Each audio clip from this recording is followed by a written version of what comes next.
Welcome to the lecture on style. And this, of course, is part of the Writing in the Media module. So what we're going to be looking at is different styles, which is also known as finding your voice as a writer sometimes, although we also know that we all, as writers, use lots of different voices.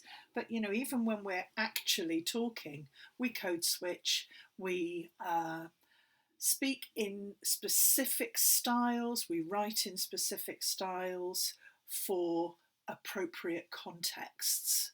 We don't speak to our grandmothers, for example, in the same way that we might speak to our friends, or we don't speak maybe to doctors or people in positions of responsibility.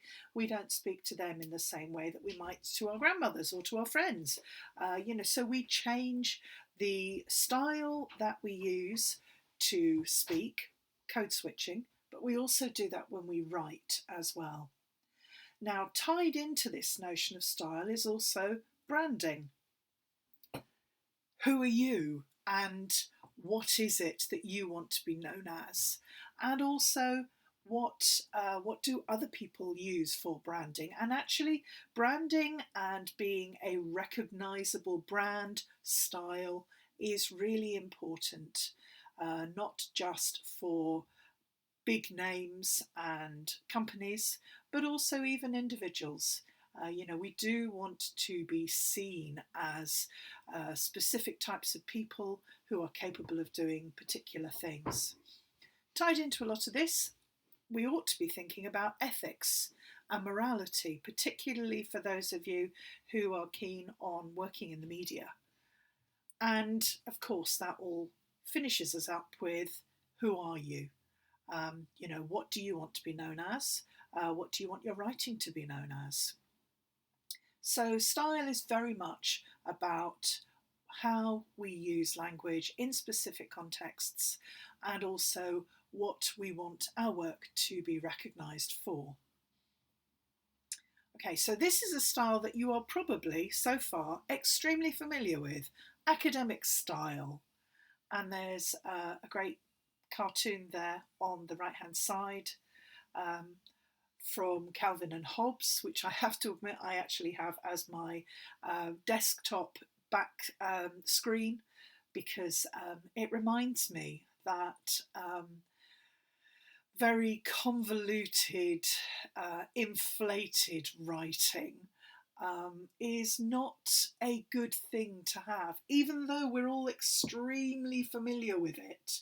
And the piece of writing there on the left-hand side, by all means read it, but do not write like that if you can possibly avoid it, because the link down the bottom there from Dennis Dutton's website, that is a piece of bad writing. And it's something that we're probably quite familiar with if we've read some academic journals. And that's partly because academic journals are being written for fellow academics, and it's very much a case of using specific terminology. But if we're writing for a wide general audience, then we really ought to be using everyday language and avoiding using terminology that is just jargon. And certainly that's what that piece of writing looks very much like jargon. And I would recommend, even if at some point you are writing for an academic journal, I would recommend avoiding using jargon where you possibly can. So if your essays look rather like that, I would recommend that you try to make them a little more approachable and use simple, straightforward language that can be understood. Because as the comic there, the cartoon there, is that, if you have weak ideas, if you use this style of writing, you can actually obscure poor reasoning. You can inhibit clarity. You shouldn't be doing that. You should actually be showing clarity. And simple, straightforward language shows clarity. So always aim for clarity, always aim to be simple, clear, straightforward. So we do already have lad's style. This is something that we're quite familiar with. You know, we have this phrase, a cheeky Nando's, which for people who have not grown up in the UK or who haven't lived in the UK, this might be quite a confusing idea. You know, what is a cheeky Nando's? And of course, it's been a meme for a few years now. But, you know, it means essentially, as it says there, it's a Friday night and you and the lads are out on the lash getting wankered in town, harassing women on the street, all wearing chinos. Yeah? Now, that first sentence is very intimate in as much as it's written in a fairly intimate, relaxed, informal style that very much copies the way that this particular person may well speak. And certainly, if you're writing for the media, you are probably on a safe bet if you write in a very similar way to the way that you speak. And as I said at the beginning, we all code switch. We change the way that we speak depending on the context and depending on who your audience is. And audience is really crucial here when we're thinking about style. What is it that you want your audience to understand? Now, this particular piece of text is written for an audience who will understand this. But also, we know, because we've got the screenshot slightly at the top, Anonymous asked, what is cheeky Nando's with all the question marks?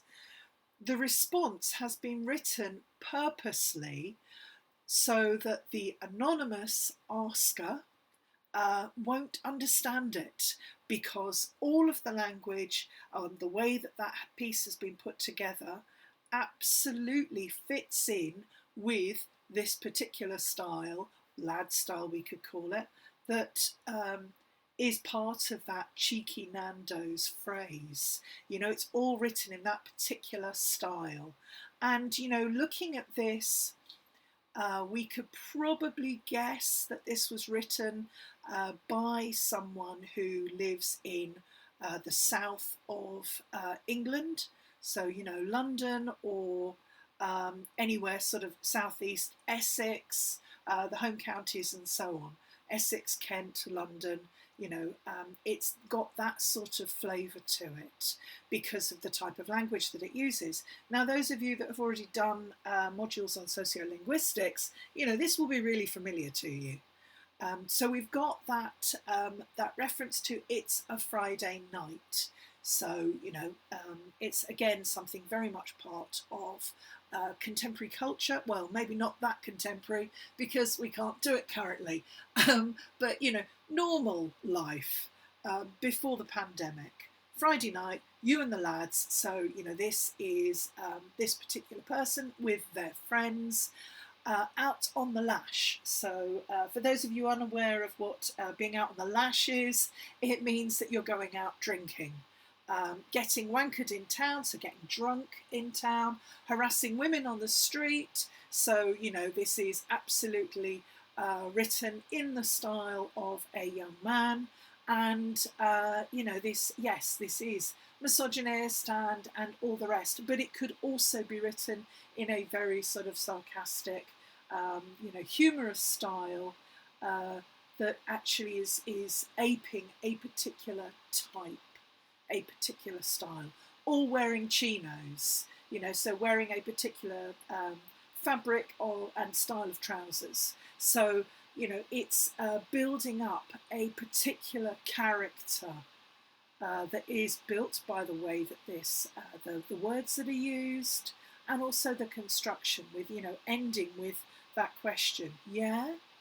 Which means that, you know, we know as we're reading it that that sentence is going to go up, you know, phonetically, that we will have a rising inflection at the end there, which again is very much part of this whole sort of Southern English style of speaking, particularly amongst this type of young man. Your top mate, Ryan, proper lad, wants to get something to eat, so suggests Pizza Hut. Bit old school and full of kids, so banter won't be top notch. Instead, you get a cheeky Nando's, and the banter is sick as hashtag Bantersaurus Rex, hashtag Bantam Deck, hashtag Baracko Banter, hashtag Banterclaws, hashtag Archbishop of Banterbury, class night with the lads. So, yeah, very much a particular style.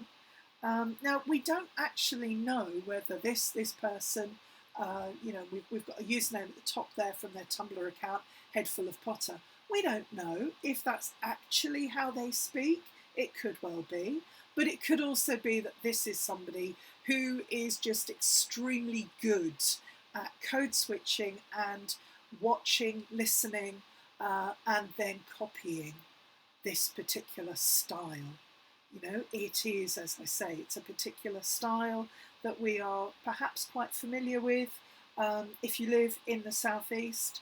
But if you don't live in the southeast of England, and if you've watched TV shows, that depict people from the southeast. So particularly if you've watched, I know it's a few years old now, but if you've watched the TV show Gavin and Stacey, you will know that the character played by James Corden, he speaks like this.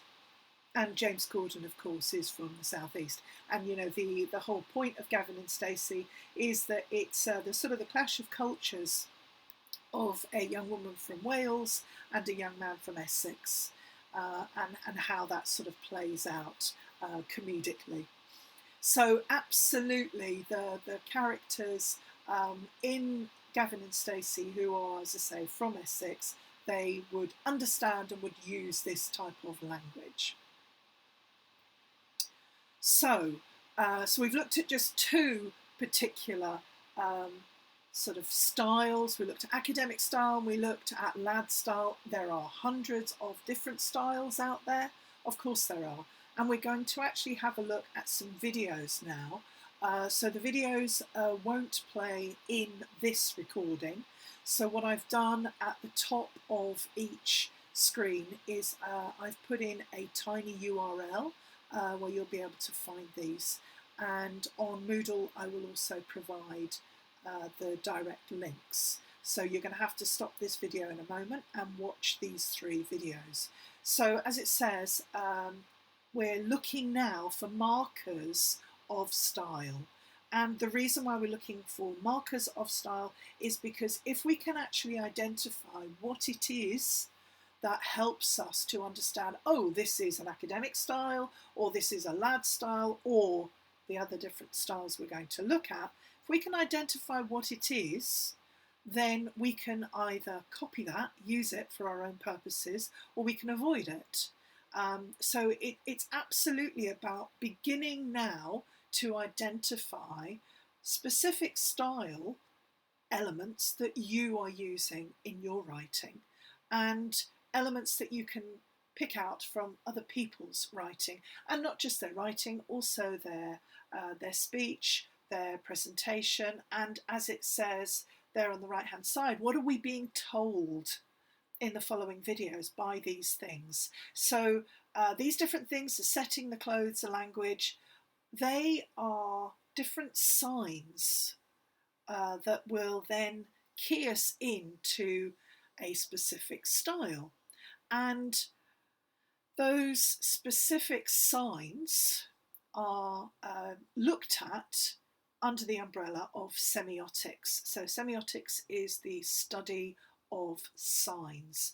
And those of you that took language in the media last year will be extremely familiar with the study of semiotics. Those of you that didn't take either of those modules last year, don't worry. You are already extremely good at understanding different signs. And I don't mean things like road signs, star signs, pub signs. I mean signs like setting, clothes that somebody wears, the way that somebody speaks, specifically what words that they use, what tone they're using, what register. So, with register, that will be an entire style, if you like, of perhaps being academic, an academic register. So that will be formal. It will use perhaps some terminology. Remember, don't use too much. Keep it simple and straightforward.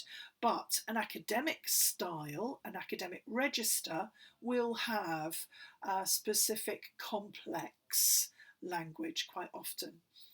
Whereas lad style will have a register that is an informal style, but the words, the register, will actually be very simple, straightforward, but maybe specific to a group that excludes people outside of that group because they don't understand the specific context. So like that phrase, a cheeky Nando's, that excludes people who don't have the same understanding of that phrase as we have in the UK. So in the UK, we have this notion of a cheeky anything, a cheeky Nando's, it could be a cheeky beer, could be a cheeky nap. And essentially, if you have, for example, a cheeky nap, it means that you are doing something that you perhaps shouldn't be doing, and you're doing it without anybody knowing. But it's not in a negative way. It's a very sort of positive. It's cheeky. So, you are taking advantage of something, but you're doing it with humour. So a cheeky Nando's is going and having a meal at Nando's when you're out. And maybe it's something that you ought not to be doing because, I don't know, you're perhaps avoiding eating meat, for example, but you decide you're going to have a cheeky Nando's. So it's something that you do very much last minute, and then off you go, and you perhaps don't want to be seen there, but maybe you're not that bothered. So this notion of cheek and slightly transgressing boundaries, but not too much. Anyway, as I've said, semiotics, the study of sign, can help us to actually make sense of all of these different things. And there's been a great deal of writing about semiotics. There are some recommended texts in the reading list, but also in the library. If you just Google the word semiotics, you will find that there are an awful lot of books out there that's sort of an introduction to semiotics, and Semiotics, the Basics by Daniel Chandler I can recommend, and as I say, that is on the reading list. But also Daniel Chandler has an excellent website where he has shared the entire text of I think it's the first edition of his Semiotics, the Basics. So it's something that you already know, you already understand, you already read, but now we're going to start picking it out and being conscious of that reading. So when you watch the following 3 videos, think about what you're being told specifically by the setting. Now that doesn't mean you're going to have a voiceover, but it means that when you look at the setting where these 3 videos have been filmed, you are being told specific things about the person who is sort of appears to be making the video, but certainly the person who is appearing in the video.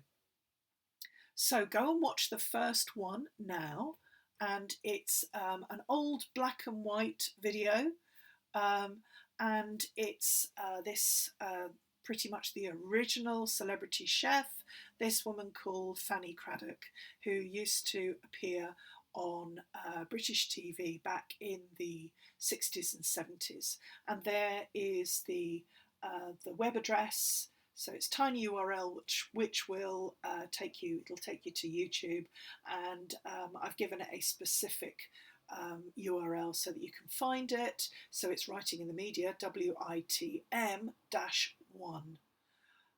So if you go and have a look for that, if you can't find it using that address, if you look up Fanny Cradock Cheese and Wine Party, and you will get this video. So go and watch that now.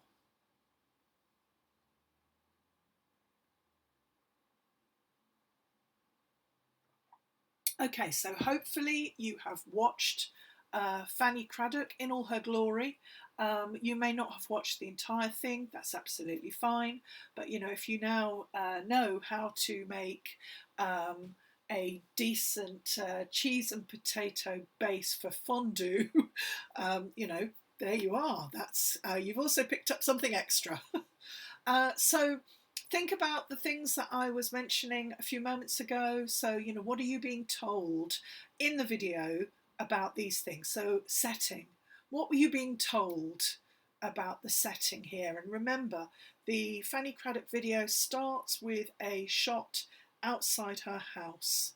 And, you know, you are being told straight away that she lives in a large and very luxurious house that has a stream running alongside. Um, this tells you that she is very much a middle or upper class woman who has a lot of money.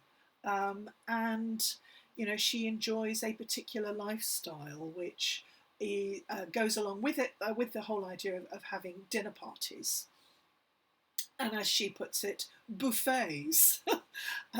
So, you know, it's absolutely part of her style, who she is. The setting, as we can actually see from the still image here, is in her kitchen, but it's not a cosy, homely kitchen. You know, she goes around the room and she points out the different the contents of different cupboards, and she talks about how all of it has been done to maximise, you know, time and motion, which used to be a really big thing. There's this whole idea of sort of economy of work and, as I say, time and motion. Very much a thing in the 1970s. And you know that, so she is very much within that context of the 1970s of making things efficient. Um, but it's a working kitchen, and it's a large working kitchen, and you know the setting is not cozy and friendly. It and her style, the way that she speaks, the way that she looks, is very much of a traditional teacher. Although it has to be said, she is wearing a full length. Well, it's not really an evening dress, but it's pretty near it. But again, that was very much the style of the early 70s, of wearing maxi dresses for a dinner party or a buffet, as she is doing. So let's have a look at the other things. So yeah, the clothes I've talked about. Language, what words and what tone. Well, the language that she uses is very much practical and tied in with what she's doing. She talks about the ingredients and, you know, and how much you ought to add of things, but she has a specific style of talking that is now very dated, and it's um, the sort of delivery that we would expect from upper class people, but particularly older upper class people, almost somebody like the Queen, you know, who does not talk in the same way that everybody on the streets, you know, normal people, shall we say, the average British person doesn't speak really like Fanny Cradock. So, you know, that's all done to put her in this position above us, if you like. So, you know, she is in this teaching position where, you know, this TV show was used to go out, I think, during the day, possibly in the afternoons, maybe before children's TV came on. And very much sort of aimed at mothers or women, housewives at home. And remember, back in the 70s, that was very much the norm for middle class women, middle and upper class women, to be at home as a housewife. And it wasn't generally the norm to work. But that's, I say, it was the norm. That does not mean that that's what all women did. Of course, they didn't all do that. Lots of women did work across the classes, but you know, particularly working class women, of course, they worked. Some middle class women worked, but it was very much sign of status that women stayed home and were homemakers. And if you've come across the old 1970s and 1980s sitcom called Terry and June, if you haven't, I recommend watching an episode or two with June Whitfield, who was later then in Absolutely Fabulous as the grandmother. June Whitfield and Terry Scott play husband and wife, Terry and June. And every single episode there is it's a comedy, a sitcom, but it's very much a farce style, which means that, you know, every single week there was some sort of ridiculous, convoluted, farcical element that generally involved Terry arriving home with 5 minutes warning to say that his boss, who was extremely gruff and who had the power to sack Terry at any point, he would be coming for dinner. And then, you know, June would have to run around the house trying to tidy things up. And, you know, she generally, I don't know, she'd been doing something in their dining room that, you know, probably involved making, I don't know, a recreation of the Taj Mahal in matchsticks or something daft like that. Not that it's daft to make stuff like that, but, you know, it was very much farcical. And, or, you know, they were having the plumbing redone or something silly that then, as I say, involved running around and making, having to hide things and just, you know, you know the sort of thing. But that's absolutely, June is the type of character that Fanny Cradock is aimed at. It's aimed, as I say, at women, housewives who want to impress the boss. So very much about social climbing and you know, social standing and so on. So, as I say, of its time, but we can pick all of those elements out from the way that she speaks, the register, the tone, the style. And that isn't just created by her language, it's also created by the way that she looks and the setting that's used. Now, why am I talking about all of these things? Because the way that you're writing comes across will be created by the language that you use, the structures, the grammatical structures that you use, but also you are giving things away by the images that you use, by the typefaces that you use. You know, all of this is evident in any piece that you put together that's aimed at being in the media. So, you know, the images, the setting, what's on the page, the way that it's laid out on the page, all of these, the image and the language, the words and the pictures work together. And we will be looking at this in some considerable depth further on in the term when we look at multimodality. But for now, I want you to really think about your own personal style, the way that you write, the sorts of grammatical structures that you use, the way that the language is put together, the words that you use, but also how you lay it out on the page. And remember, if you're writing anything that will appear on a screen, make sure you have plenty of space between paragraphs. People need, our eyes need the white space or whatever colour space, but we need the space to make sense of things. It's far easier to read well-spaced sentences and paragraphs rather than a wall of text. Anyway, go and watch the next video, and which is Nigella Lawson, and then using again that tiny URL, writing in the media, WITM2. And if you can't find it, pretty much any Nigella video will show you. This one is making a chocolate mousse. Unfortunately, I have to change the Nigella one every single year because they get taken down regularly and sort of changed. So there's also a good one to watch about caramel croissants. Any of her sort of Nigella Express videos are worth watching. Unfortunately, the one where she makes honeycomb, hokey pokey as she calls it, that's no longer available. Certainly I couldn't find it, but that is an absolute classic. So go and have a look at that. Come back in a couple of moments.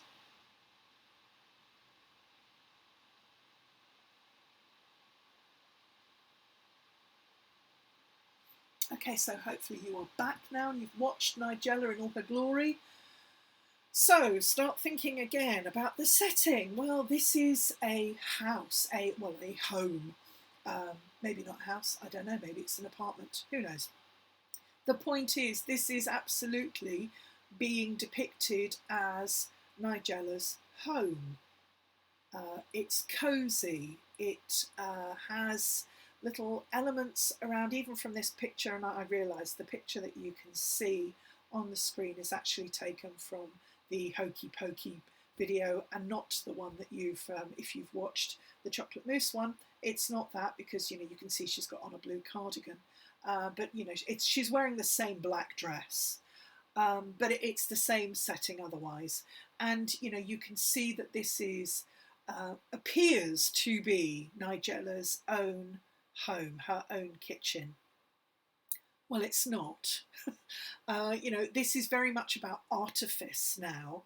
And whereas Fanny Cradock was actually filming from her real kitchen, Nigella doesn't. She instead, the production team, they rent an apartment generally in central London, and they film an entire series there. So it's not a TV studios, but it's not actually Nigella's own home. And there are lots of reasons for that, and this is very common, that you will have somebody else's home chosen, selected, and then used as supposedly Nigella's, and that in part allows her to have her privacy, but also it could well be that Nigella's own kitchen isn't actually the right size or the right layout, to make it easy to film from. So, sometimes it's really practical things that this particular kitchen has this, as you can see in the picture, there's this almost like a central island with the hob, so that the camera can get up quite close and can film what's going on. So sometimes, as I say, the setting is taken in a particular place for very practical reasons. But the idea is that we are all supposed to buy into is that this is Nigella's own home, and that, as the either the Hokey Pokey video, where she is supposedly going out to dinner and she's taking this honeycomb as a gift, or if you've watched the Chocolate Mousse one, where she begins just arriving home, she's just got out of a taxi and she says that she's got 45 minutes until her guests arrive. So the audience, we buy into this, and again, think about who your audience is. What is it that you are expecting them to understand and to buy into, essentially? What is the whole story here? And as I say, the story for Nigella, this conceit, is that she has got people coming over for dinner in 45 minutes time. I don't know about you, but I think if I was going to be making 3 courses, as Nigella says that she is about to do, if you've watched the Chocolate Mousse, you'll know that only lasts 4 or 5 minutes. So I haven't watched the whole of the other episodes, but they are all available on YouTube. So she does appear to make this chocolate mousse in approximately 5 minutes, but I don't know about you, but that alone would have taken me 45 minutes. By the time I'd located all the ingredients, measured everything out, put everything away, actually cooked it and so on, that would have been my 45 minutes gone, and we would have had nothing to eat. So it would have been a takeaway, and maybe some ham or some cheese or something as a starter. So with this amazing, this amazing chocolate mousse for the pudding. So yeah, that whole idea, the conceit that she manages to do this, is part of the whole sort of style of Nigella. The idea that she throws things together. And she has made a career out of being somebody who is not a professional chef. That's the important thing to remember. So Fanny Cradock, as she says in her video, if you've watched it, she points out different qualifications and accolades, that things that she has been awarded, she shows them on the wall and displays these. So she absolutely has her cooking credentials.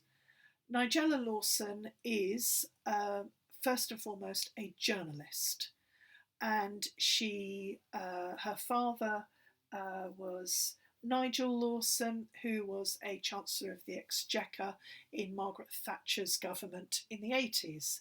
So she comes from an extremely privileged background, and she moved into journalism very easily because of that privilege, in part. But let's not sort of completely damn her. She is a good writer, but it just so happened that a particular newspaper that she was working for, realised that she could actually cook, and the rest is history. If you've not come across any of her books, her cookery books, I do recommend them. For all that she is a journalist, she is a good cook, and her recipes are generally extremely reliable. And as you saw with the chocolate mousse recipe, everything is just sort of chucked in. And I know she sort of says, 250 grams of this, and a teaspoon of that, but you see that she doesn't measure things out sort of very carefully. She just sort of, she uses cups to measure things, and that teaspoon of vanilla essence looked like a dessert spoon or a serving spoon's worth to me. But this is, as I say, very much her style, which is not dissimilar to the cooking style of an awful lot of people who cook regularly at home, which is, you just sort of chuck things in and hope for the best. Her baking books are far more measured, and she does sort of weigh things out and so on. But this sort of slightly slapdash style that's very friendly and very approachable is absolutely part of the brand of Nigella. And when she was measuring out the chocolate chips into that blue cup is part of the Nigella brand. You can buy those measuring cups, and they are blue china. So she is using her brand absolutely, and she is making sort of money out of it, not just out of her writing and her books and her TV shows, but even the implements that she uses.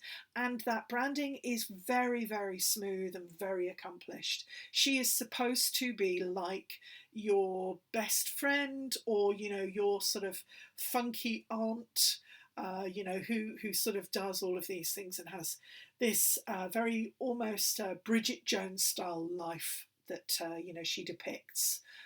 Except unlike Bridget Jones, who ends up trying to make soup with blue string, Nigella will nail it. She will get it all right. Now, who is her audience then for watching her on the television? And it's not with Fanny Cradock. We saw that the audience was very much the housewife, and with Nigella, it's not. This is absolutely about entertainment. And even her saying that she was going to prepare something in 45 minutes, that echoes other cooking TV shows that have become game shows. Things like Ready Steady Cook, where people just sort of turn up and you have half a dozen things in a plastic bag, and you've got to make something amazing with it. So this is very much that style of sort of almost game show, but it's certainly for entertainment. It's not really about teaching you something, although you might have watched it and thought, that's a really good idea, I think I'm going to give that a go. In which case, do let us all know. Maybe write an article about how you tried some of Nigella's recipes just after watching the YouTube videos, and how they turned out. So, don't be afraid of sort of trying things out. But the point here, though, is, as I've said, Nigella is not aiming to educate you. She is aiming to entertain you. And that's also part of the way that she sort of flirts with the camera. So her audience is wanting to be entertained, but let's not overlook the fact that Nigella Lawson is a very attractive woman, and she absolutely plays on that and ramps that up. She's quite camp in the way that she behaves too, in her TV shows, which means that, she is entertaining to watch. And that's the thing. This is, Fanny Cradock is educational, Nigella Lawson is entertainment. So let's move on to the last video. Heston Blumenthal. So, I've included a man in here. And again, that's the tiny URL, Writing in the Media 3. So you can go and watch that, but also you can find this one easily on YouTube, Heston Blumenthal's Snail Porridge. So go and watch at least the first couple of minutes of that, and then come back.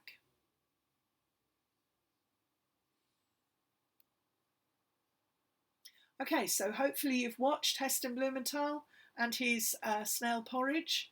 So again, think about setting. This is not a homely kitchen. It may well be his home, but Heston Blumenthal is a professional chef who runs I think it's the Fat Duck at Bray is his restaurant. But he is a Michelin-starred chef and restaurateur. So he is somebody from the industry. He is perhaps both educating and entertaining, but it's absolutely, I am an expert on this. I am a professional chef. This is how I make my living.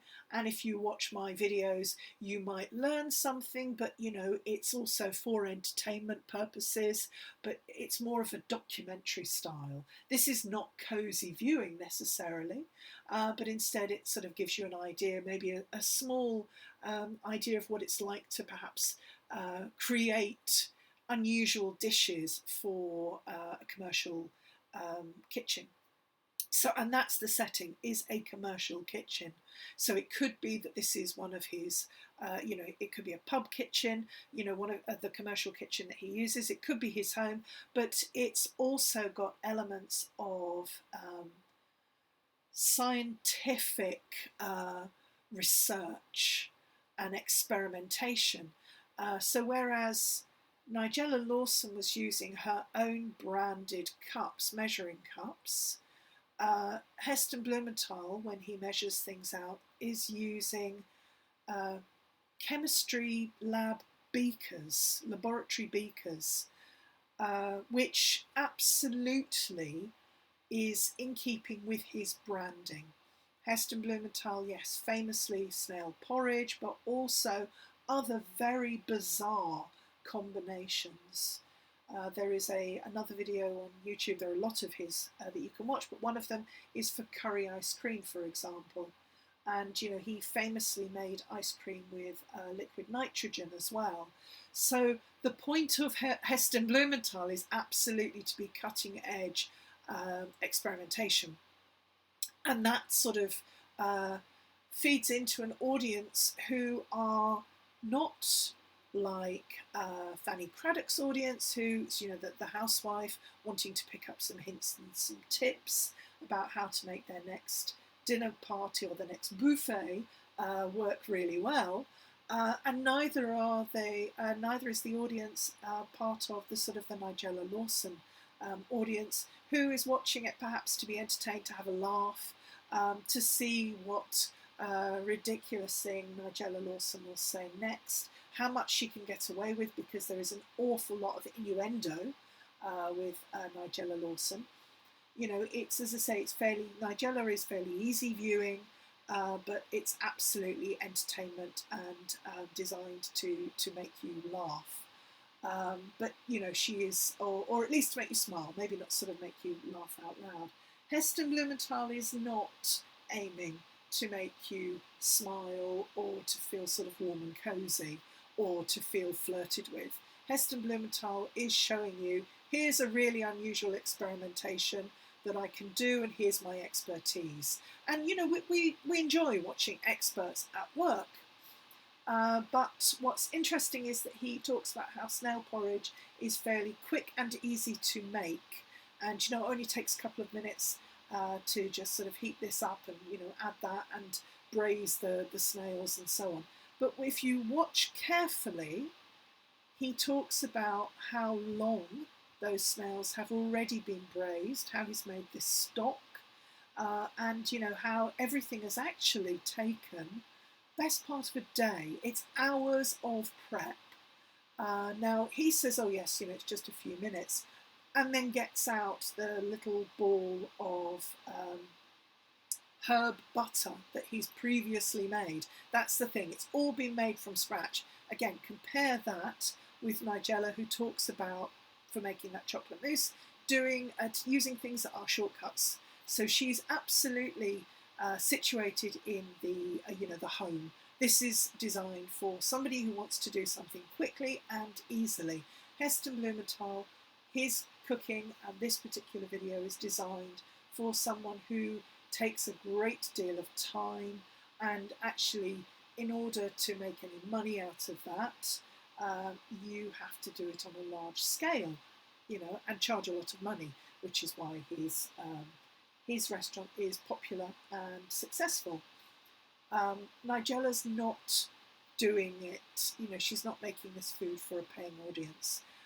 She instead is talking about food you make at home, and it's simple and straightforward, and it's things that you would eat yourself. So Nigella is absolutely about indulgence, personal indulgence, whereas Fanny Cradock is about impressing the boss. So you have all of these things going alongside one another. They are all celebrity chefs, but they do display this whole notion of style and branding extremely well. Heston Blumenthal uses a lot of technical language, and he will talk about making an emulsion. He will talk about braising something, and these are words, terminology that you already need to have some knowledge of, that sort of technical cooking language. And Fanny Cradock uses some of it to some extent. Heston Blumenthal uses it because it all adds to this notion, this branding of him as an expert and experimentation. The way that he presents himself, the way that he's dressed, chef whites with an apron, completely unlike Nigella Lawson in her black dress, and because she's got people coming over, and also unlike Fanny Cradock, who is like an upper class woman in the afternoon who's just knocking up a dinner party. So very, very different, all three of them. But start to look at how people present themselves. If you're watching TV shows, look at how the setting is displayed. Look at what the presentation is, as well as things like the language. Okay, so start now to think about your own personal branding. This is quite an interesting exercise to try out. Do have a think about the things that you want people to think of when they think of you. Excuse me. As it says, write a sentence using those words starting I am. And you don't need to share that, but some of this could be quite useful for putting together some of your CVs.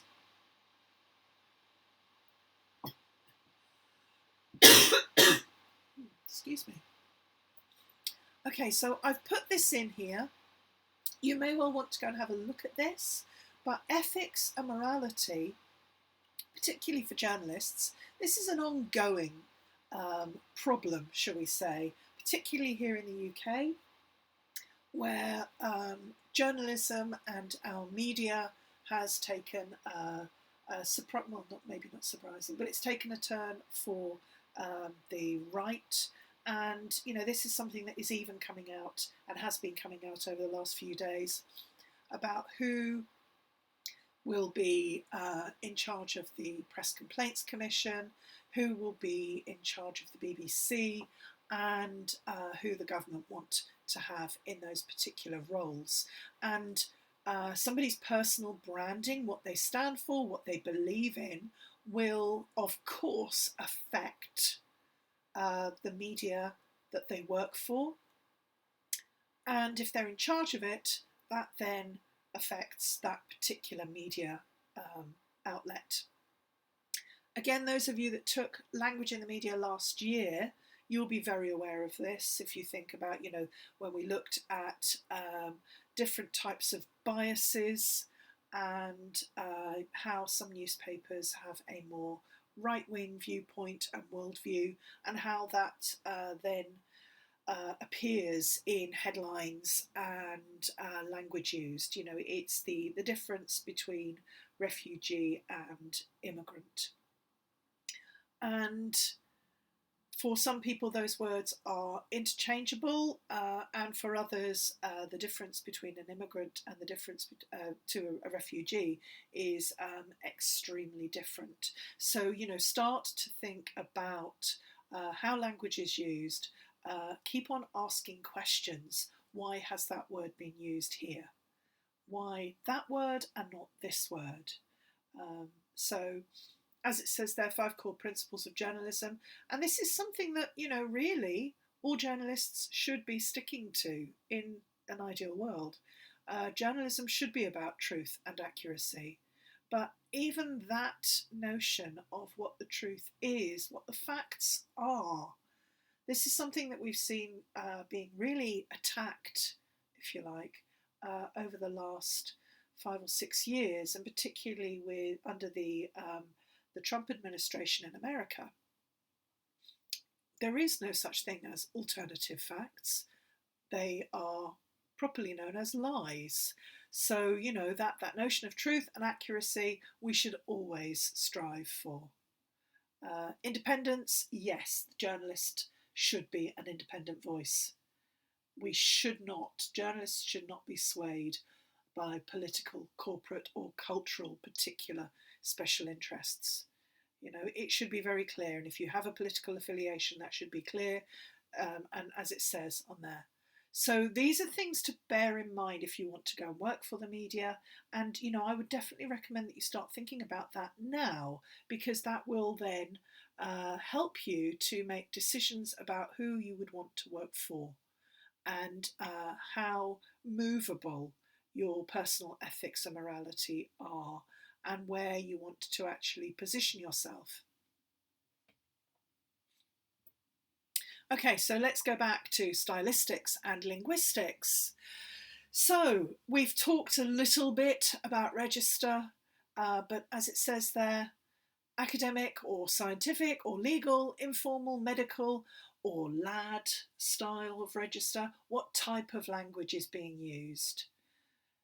And there are specific types depending on the register. What's the tone? Is it friendly? You can have an academic register, that type of language, that can still be friendly or sarcastic or informative and so on. So what's the attitude of the writer? That's what tone really sums up, the attitude of the writer towards their topic. So think about that. What is your tone in a particular piece? How do you feel about this topic? And then what sort of register are you using? And to build all of that, your semantic field may well be appropriate. What types of words are you using? So as it says there, a writer may want to use sailing imagery, for example, when talking about loneliness, because that type of imagery, that sort of figurative language, metaphors and similes, will help the reader to really sort of buy into this piece and understand the piece. So loneliness, we might have that phrase all at sea, or being an island. What angle is being used here? So what position has the writer taken? So this isn't just sort of attitude, but angle will be, yes, their attitude is sort of tied into angle, but also what specific aspect are they looking at? Have they taken the position alongside the victim, if it's a crime story perhaps, or have they taken the position or looked at the story alongside the perpetrator? And then, is their tone, is it warm because they feel positive towards the victim, or do they perhaps feel that maybe this the victim was, their attitude is maybe condescending. Maybe they think that this person, it was their own fault. So you can have a specific angle, and it doesn't necessarily mean that the tone will be all sort of in line with that. If you're taking somebody's particular point of view, doesn't mean you'll necessarily be positive to it. And then finally, the bias. Now, do remember that to use that word bias correctly. If you write a sentence to say this person was biased against X, then it is biased past tense. So this is a verb, but yes, it can also be used as a noun, as bias. But if you're using it as a verb, make sure that you get your word endings correct. So they were biased against me, not they were bias against me. And as I say, that's a common error. So try and be on top of that one. But as it says, it's related to the angle and maybe the tone that a writer might adopt, but it's also absolutely about who you are. And of course, we all have unconscious biases. We all want to stick to things that we are familiar with. So do step outside of that sometimes, and actually interrogate what it is you're saying, why you're saying it, and so on. And stylistics allows us to really interrogate all of that. But the things that you need to remember is simplicity. Be simple and straightforward. That will keep your writing clear. So clarity is always to be aimed at. We want people to understand what we're saying. So it needs to be simple, it needs to be clear. Go for brief, brevity, be short, simple, straightforward, succinct, to the point, and of course relevant. So, all of these things are really crucial. Be to the point, simple, straightforward, and clear. So what you should be aiming at is developing this, an economy of style, or tight writing. And all of these things here should be absolutely familiar to you already.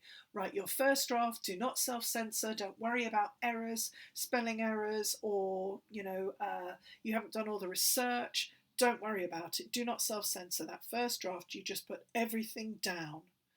Then you let it rest, at least overnight or a few hours if you are pushed for the deadline. Then you go back, and we looked at this in the previous video, organising what you've written for clarity, redrafting, and redrafting again and again. Take each sentence in turn, take out every single unnecessary word, make sure that it is simple, straightforward and clear. Avoid repetition, and that includes repeating certain words. It's something that we all do in first drafts, and sometimes even in second or third drafts.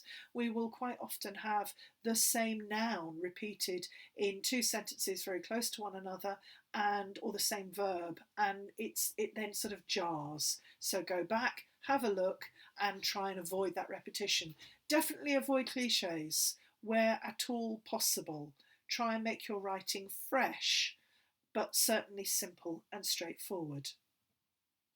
So how do you get better at writing? The 10,000 hours rule, as it says, it's the amount of time it takes to become an expert at something, anything, whether it's an airline pilot, a surgeon, or a writer. That's 40 hours a week for 250 weeks, or 4.8 years. So yes, if you write full time, you will become an expert in around about 5 years.